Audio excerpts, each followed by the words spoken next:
আসসালামু আলাইকুম। আশা করি সকলে খুব ভালো আছেন। আমি আল্লাহর অশেষ রহমতে খুব ভালো আছি। ক্র্যাশ গেমের হ্যাক ফাইল, তার মানে আপনি ক্র্যাশ গেমস খেলেন বা এভিয়েটর গেমস খেলেন, আপনি যদি হ্যাক ফাইল নেন তাহলে আপনি এখান থেকে সহজেই সফল হয়ে যেতে পারবেন, তাই না? বিষয়টা এরকম না।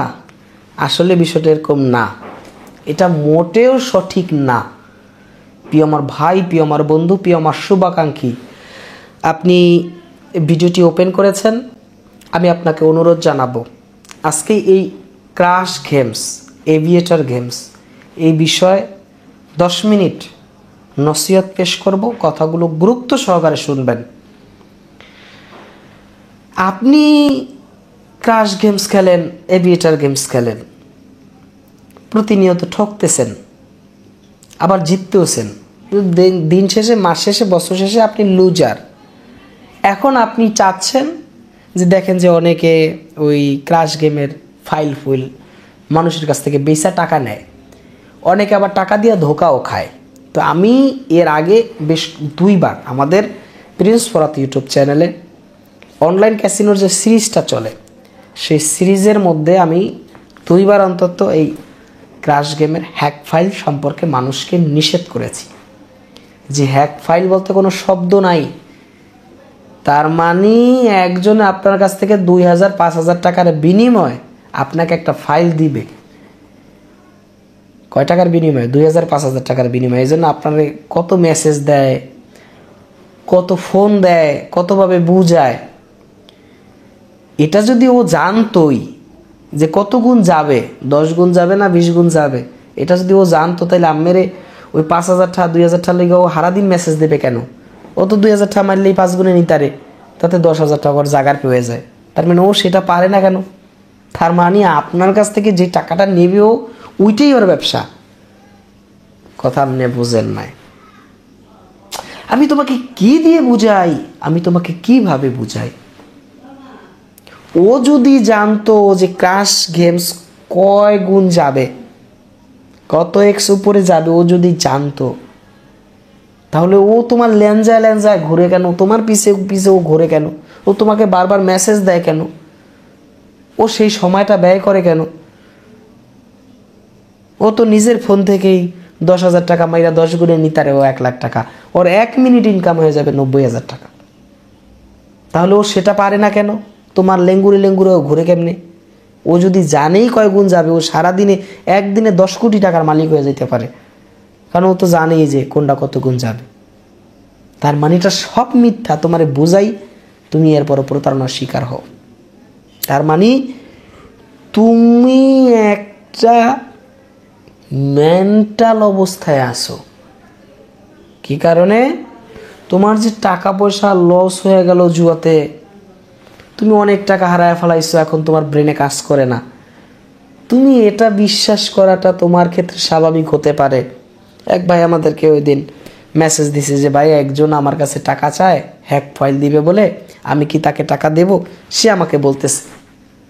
তখন আমি বলি যে আপনি আমাকে আমার প্রোগ্রাম দেখেন নাই? বললো যে হ্যাঁ দেখছি। তাহলে আপনি টাকা কেন দিবেন? পরে বললো যে ভাই এই জন্য তো আপনার কাছ থেকে পরামর্শ নিতেছি। এই অনলাইনে যারা প্রতারণা করে, আমাদের প্রোগ্রাম দেখে ইতিমধ্যে 62 জন, কতজন? 62 জন অ্যারেস্ট হয়েছে। প্রশাসন অ্যারেস্ট করতে সক্ষম হয়েছে। আমরা কয়েকগুলো ভিডিওতে সেই অ্যারেস্টের ছবি সহকারে দিয়েছি। 62 জন মানুষ অ্যারেস্ট হয়েছে। আপনি প্রতারণা যদি করেন, আপনিও অ্যারেস্ট হয়ে যাবেন ইনশাল্লাহ। প্রতারণা কইরেন না মানুষের সাথে। মানুষ এমনি দুর্দশা ক্ষতিগ্রস্ত অবস্থায় আছে, তাও যদি আপনি প্রতারণার টাকা দিয়ে নিজের লাইফ স্টাইলকে চেঞ্জ করতে চান, আপনি ভুল পথে আছেন বন্ধু। প্রিয় আমার ভাই, প্রিয় আমার বন্ধু, প্রিয় আমার শুভাকাঙ্ক্ষী, কোনো মানুষকে ঠকায় জিতছে, সারা জীবন স্থিরভাবে সুখে এবং শান্তিতে আছে, এরকম ঘটনা এখন পর্যন্ত দেখা যায় না। এখন পর্যন্ত এরকম ঘটনা দেখা যায় না। এই ক্র্যাশ গেমস, এভিয়েটর গেমস, বাচ্চা পোলাপান, ছোট রাস্তাঘাটে, চার দোকানে, ওই দিন দেখলাম যে এক ছেলে অটো ড্রাইভার, আমি অটোতে উঠলাম, ও ফোনটা ওর স্ট্যান্ড করা, মানে ও তো চালায়, ওর ফোনটা স্ট্যান্ড করা, ও গেমস খেলে। ভ্যানালা, রিক্সাওয়ালা, সবাই, মানে সব শ্রেণীর মানুষ, রাজমিস্ত্রি, পেশাদ, তার চাকরিজীবী, স্যার, মাস্টার, প্রিন্সিপাল, সবাই এর মধ্যে অন্তর্ভুক্ত। মেয়েরাও এই জুয়ার সাথে অন্তর্ভুক্ত। ওই যে সহজ মাধ্যম, খেলাটা খুব সহজ, উপরে যাবে, ক্যাশ আউট করবে, টাকাটা তার অ্যাকাউন্টে চলে যাবে, খুব সহজ। এই সহজভাবে অনলাইন থেকে ইনকাম করতে যায় ম্যাক্সিমাম মানুষ কি 100-র মধ্যে 100 জনই এখানে শেষ। 100 জনের মানুষের মধ্যে 100 জন মানুষই ক্ষতিগ্রস্ত। তার মানে যেখানে প্রতিনিয়ত অর্থ লস, যেখানে মানসিক টেনশন, প্রেশার, সেটার মধ্যে তুমি কেন যাবা? তোমার লস হয়েছে তো। আমি একটা প্রোগ্রামে বলছি না, যে গত একটা প্রোগ্রামে আমি বলেছি যে তোমরা তো এই জুয়া খেলা টাকা শেষ করছো অবৈধভাবে, অবৈধ পথে, আর আমি বৈধ পথে, হালালভাবে। 2020 সালে আমার ডিপো, বরিশাল এক্সপ্রেস ডিপোটা আমার ছিল। ওই ডিপোটা করোনার কারণে আমার ওটা ছাড়তে হয়েছে। আমার অনেক মাল, অসংখ্য মাল এক্সপায়ার গেছে। এর পরবর্তী সময় থেকে 3 বছর, তার মানে এই ডিপোর পর ছাড়ার পরে 3 বছর যে অফিসের পরিচালনার যে ব্যয় হয়েছে, সব মিলে 50 লাখ টাকার মতো হাতছাড়া হয়ে গেছে। তা আমি তো ভাইঙ্গা পড়ি নাই, আমি তো পেরেশানিতে নাই। তাহলে তুমি কেন পেরেশানির মধ্যে নিজেকে অন্তর্ভুক্ত রাখছো? তোমার কেন এই লস কাবার করার চিন্তা মাথার মধ্যে আসলো? এই চিন্তা যদি তুমি মাথা থেকে সরাইতে না পারো, তাহলে এই যে জুয়া, এই online casino, online betting, online gambling, online earning, এই চিন্তাগুলো তোমার মাথার মধ্যে, এই অনলাইন আর্নিংয়ের চিন্তা, অনলাইনে টাকা ইনকামের চিন্তা তোমার মাথার মধ্যে যতদিন থাকবে, তুমি এখান থেকে ব্যর্থ হয়ে যাবা, এতে কোনো সন্দেহ নাই। তাহলে এখন করণীয় কি ভাই? যে প্রিন্স ভাই আপনি তো বললেন আপনার 10টা প্রোগ্রাম দেখছি, 20টা প্রোগ্রাম দেখছি, ভিডিওর পর ভিডিও দেখতেছি, ভিডিওর পর দেখতেছি, কিন্তু কোনোভাবেই ছাড়তে পারতেছি না। কেন? তুমি আশরাফুল মাকলুকাত হও নাই? তোমাকে আশরাফুল মাকলুকাত হিসাবে তোমাকে সৃষ্টি করা হয় নাই? তাহলে যদি তোমাকে আশরাফুল মাকলুকাত হিসাবে সৃষ্টি করা হয়, তোমার মধ্যে আকল দেওয়া হয়েছে, বিবেক দেওয়া হয়েছে, বুদ্ধি দেওয়া হয়েছে, তার মানে তুমি নেশাকে কন্ট্রোল করতে পারো না, নেশা তোমাকে কন্ট্রোল করে ফেলাইছে। তোমাকে কে কন্ট্রোল করে ফেলাইছে? নেশা তোমাকে কন্ট্রোল করে ফেলাইছে।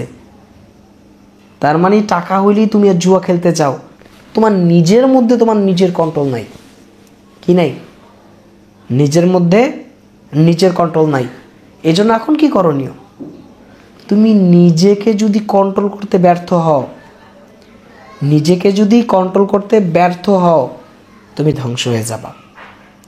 আর যদি আজকের ভিডিওটি দেখে তুমি বলো যে প্রিন্স ভাই আর হ্যাক ম্যাক তো দূরের কথা, অনলাইন জুয়ার ধারে কাছেও যাব না, অনলাইন জুয়ার ধারে কাছেও যাব না, তুমি তো তোমার লসের কথা বললা, কমেন্টসে বলো, আমরা দেখি, তোমাকে রিপ্লাই দিই।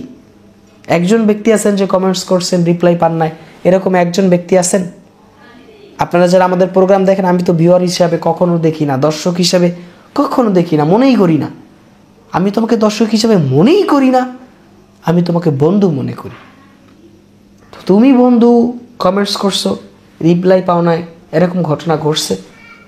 অবশ্যই ঘটবে না, কারণ একজন লোক আমাদের সার্ভারে সবসময় কাজ করে, তুমি যে কমেন্টসটা করো সেটা রিপ্লাই দেওয়ার জন্য, দিন রাত অক্লান্ত পরিশ্রম করে রিপ্লাইগুলো দিয়ে থাকে। তুমি এখনই কমেন্টস করে লিখে দিবা, প্রিন্স ভাই এই তারিখ সহ বললাম, এই তারিখ সহ লিখলাম, আজকের পর থেকে আর crash games, aviator games, crazy time, mega wheel, কোনো গেমস, মেগা 6 বো, আন্ডার ওভার 7, কোনো গেমস আর খেলবো না। অনলাইন জুয়ার মধ্যে নিজেকে আর আসক্ত করব না, এইভাবে তুমি বলো। এবং আমার সাথে বলো, আস্তাগফিরুল্লাহাল্লাযী লা ইলাহা ইল্লা হুয়াল হাইয়ুল কাইয়্যুম ওয়াতুবু ইলাইহি লা হাওলা ওয়ালা কুওয়াতা ইল্লা বিল্লাহিল আলিয়্যিল আযীম।